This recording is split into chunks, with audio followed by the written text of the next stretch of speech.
सभा में उपस्थित सभी गुरुजनों को सादर प्रणाम। आज हमारी चर्चा का विषय है श्री अन्न, एक मूल्यवर्धित पौष्टिक अथवा भ्रांति आहार। यह सर्वविदित है कि पौष्टिक सुपाच्य आहार ही स्वस्थ जीवन का आधार है। निरोगी काया में बसते सदैव सुंदर विचार है। अब यह पौष्टिकता से भरपूर सुपाच्य आहार जो रसायनों से मुक्त हो, वह वर्तमान परिदृश्य में हम कैसे प्राप्त कर सकते हैं?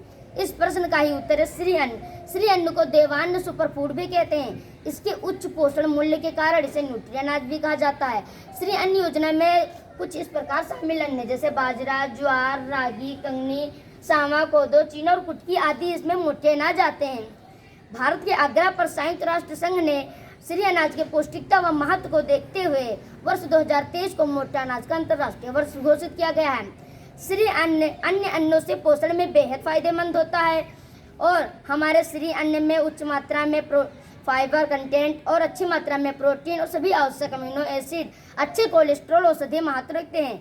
इसमें ग्लाइसेमिक इंडेक्स कम होता है, जिस कारण इसे खाने से हमें मोटापा नहीं होता है और यह डायबिटीज, कैंसर, हृदय संबंधी बीमारियों में भी रामबाण माना जाता है। अब हमारा श्री अन्न मूल्यवर्धित कैसे? श्री अन्न को कम पानी, कम खाद और उसके लिए खाद्य रसायनों की मांग बहुत कम होती है, पकने में कम समय लगता है और इसे विपरीत मौसम में जैसे बंजर भूमि में भी उगाया जा सकता है। स्वास्थ्य विशेषज्ञों द्वारा श्री अन्न को भोजन में शामिल करने के पश्चात से ही बाजार इसका ready to eat, ready to cook और रेडी टू सर्व जैसे उत्पादों से भरता जा रहा है, जैसे millet, pizza, noodles, ice cream, millet cake, poha, upma, pasta आदि जैसे लोगों के पसंद बनते जा रहे हैं। देखिए, श्री अन्न से चमके सितारे। प्रयागराज से विदेशों में बाजरे का पास्ता भी भेजा जाने लगा गया है। अंततः जब हम इसकी न्यूनतम लागत व बाजार की उच्च मांग पौष्टिकता को समझते हैं तो इसे मूल्यवर्धित की श्रेणी में रख सकते हैं। और हम अब हमारा श्री अन्न पौष्टिक अथवा भ्रांति आहार, आइए जाने कैसे इस तालिका के अनुसार। जैसे हमारा अनाज को उनके गुणों के आधार पर 3 भागों में बांटा गया है। पॉजिटिव यानी सकारात्मक, न्यूट्रल यानी तटस्थ और निगेटिव यानी नकारात्मक। जो न्यूट्रल अनाज होता है इसमें बाजरा, रागी और ज्वार और चीना जैसे मोटे अनाज आते हैं। जो हमारा पॉजिटिव मिलेट यानी सकारात्मक होता है इसमें कोदो, सावा, कंगनी, चीना आदि जैसे मोटे अनाज आते हैं। और हमारा जो पॉजिटिव मिलेट होता है इसमें 8% से 12.5% तक डाइटरी फाइबर भी पाया जाता है। और पॉजिटिव मिलेट को मिरेकल ग्रेन्स यानी चमत्कारी अनाज भी कहा जाता है। कंगनी, अब हमारा जो कंगनी मिलेट है इसमें डाइटरी फाइबर, आयरन और कॉपर जैसे पोषक तत्व पाए जाते हैं और यह हमारे खराब कोलेस्ट्रॉल को कम करता है और इम्यूनिटी को मजबूत करता है। अब मुराद मिलेट, जो मुराद मिलेट होता है यह पचने में आसान होता है और शरीर को हाइड्रेट करता है।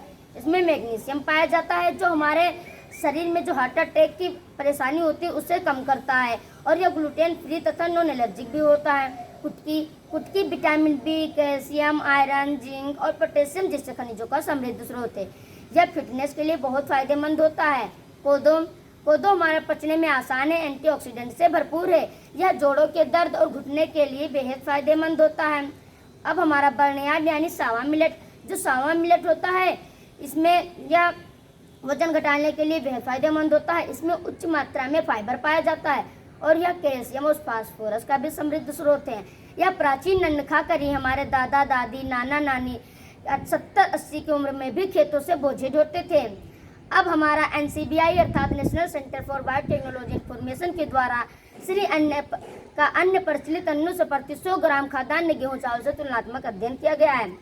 जैसे कि देखिए, हमारा प्रोटीन के तुलनात्मक अध्ययन में प्रति 100 ग्राम गेहूं चावल में मात्र 7 से 11 ग्राम ही प्रोटीन पाया जाता है, परंतु वहीं हमारे बर्नयार्ड, बाजरा तथा जई में तो 11 से 17 ग्राम प्रोटीन पाया जाता है। हमारे गेहूं में यही ग्लूटेन प्रोटीन पाया जाता है जो हमारे शरीर में हार्मोन इंसुलिन को डीएक्टिवेट कर देता है, जिससे हम मधुमेह रोगी बन जाते हैं। इसी तरह हमारा वसा के तुलनात्मक में प्रति 100 ग्राम गेहूं चावल में मात्र 2 ही ग्राम वसा पाया जाता है। इसके अलावा हमारा जो बाजरा होता है इसमें 4 ग्राम वसा पाया जाता है। और अब हमारा आयरन की तुलनात्मक अध्ययन में प्रति 100 ग्राम गेहूं चावल में मात्र 3 ही मिलीग्राम आयरन पाया जाता है, परंतु जो हमारा छोटा बाजरा होता है उसमें हमारा 18 मिलीग्राम आयरन पाया जाता है और जो हमारे शरीर में खून की कमी को पूरा करता है।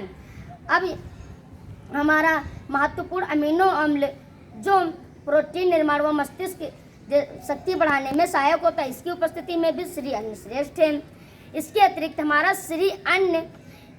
श्री अन्न गैस्ट्रिक अल्सर, कोलन कैंसर जैसे परेशानियों की रिस्क को भी कम करता है और कब्ज, अधिक गैस, सूजन, ऐंठन जैसी समस्याओं को भी दूर करता है। इस तुलनात्मक अध्ययन के आधार पर भी हम कह सकते हैं कि हमारा श्री अन्न मूल्यवर्धित पौष्टिक आहार है, यह कोई भ्रांति आहार का विषय नहीं है। हमारे माननीय प्रधानमंत्री जी ने वर्तमान परिदृश्य में पर्यावरण की चुनौतियों का विकल्प, भारतीय अन्नदाता के आर्थिक मजबूती व रोग मुक्त भारत के परिकल्पना को ध्यान में रखते हुए हमारे श्री अन्न को प्रोत्साहित किया है। अब मैं अपने भाषण का अंत एक छोटी सी कविता द्वारा करना चाहूँगा। भारतीय संस्कृत परंपरा का द्योतक है देवान, बाजरा, रागी, कोदो, सावा, कंगनी, चीना आदि इसके अंग। भारत इसका उत्पादक निर्यातक होगा अब प्रथम। कम पानी, खाद, रसायन, मेहनत, लागत भी है कम। मिलेट, पिज्जा, नूडल्स, आइसक्रीम खाकर आर्थिक मूल्यवर्धन हुआ विश्व में, बढ़ा अन्नदाता का मान सम्मान। विशेषज्ञों की टीम ने जब डाला पौष्टिकता पर ध्यान, पड़ गया मोटे अन्न का सुपर फूड न्यूट्रिएंट नाम। धन्यवाद।